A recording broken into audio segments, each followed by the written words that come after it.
Ada seorang doktor lulusan S3 dari universitas ternama di Bandung menulis buku tentang pentingnya investasi hidup dan pendidikan. Bukunya laris, bestseller. Katanya ketika anak masih kecil-kecil, kalau ada kelebihan dana, mulailah membeli rumah. Rumah ini dicicil 10 tahun, 15 tahun. Nanti ketika anak sudah tamat SMA, maka rumah lunas dan bisa dijual. Setelah rumah dijual, bisa dipakai untuk dua. Pertama, pendidikan anak ke jenjang perguruan tinggi S1, S2, S3. Sisanya bisa dipakai untuk modal usaha. Ramai-ramai orang mengikuti saran ini. Dan yang menulis buku pun berhasil. Anak yang pertama sudah lulus di Amerika dengan predikat cum laude, sarjana terbaik, bahasa Inggrisnya mantap, dan diterima bekerja di luar negeri. Anak kedua begitu juga, baru saja diterima dengan karir yang memuaskan hati orang tua. Anak paling kecil masih dalam proses pendidikan. Kemana kemari seminar menceritakan tentang keberhasilan, rumah megah, mobil mewah, jalan-jalan ke luar negeri, hidup nyaman, tentram dan damai. Tapi rupanya Allah Subhanahu wa Ta'ala ingin menyentuh yang selama ini belum tersentuh.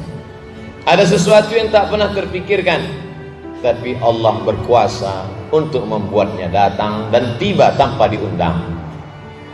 Tanpa terlintas di pikiran, istri pun jatuh sakit. Ketika istri sakit, masuk ke rumah sakit di ruang ICU. Saat itu dihubungilah anak yang pertama. Ibumu dalam keadaan sakit, nak. 9 bulan 10 hari kau dikandungnya. Dengan tetes puluh keringat dan air mata meregang nyawa kau keluar dari rahimnya. Apa kata si anak? Aku tidak bisa karena ada rapat penting, meeting yang harus dikerjakan. Dan saya tinggal di negara yang sangat disiplin. Aturan tidak membenarkan untuk pulang ke kampung halaman. Anak kedua pun dihubungi. Bagaimana ini, ibumu dalam sakit keras. Orang lain tak dapat menghibur hatinya. Nampaknya inilah pertemuan terakhir andai kau pulang.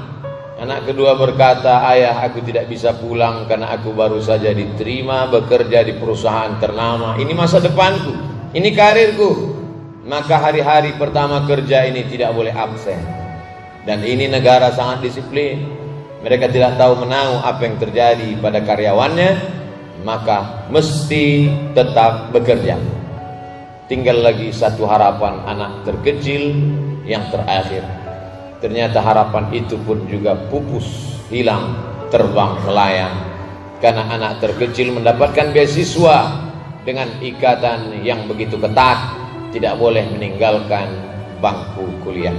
Malaikat maut tidak menunggu, nyawa tetap berpisah keluar dari jasad dalam keadaan ramai di tengah kesepian. Orang lain banyak datang, tapi anak yang diharapkan membisikkan ke telinga, la ilaha illallah Muhammadur Rasulullah.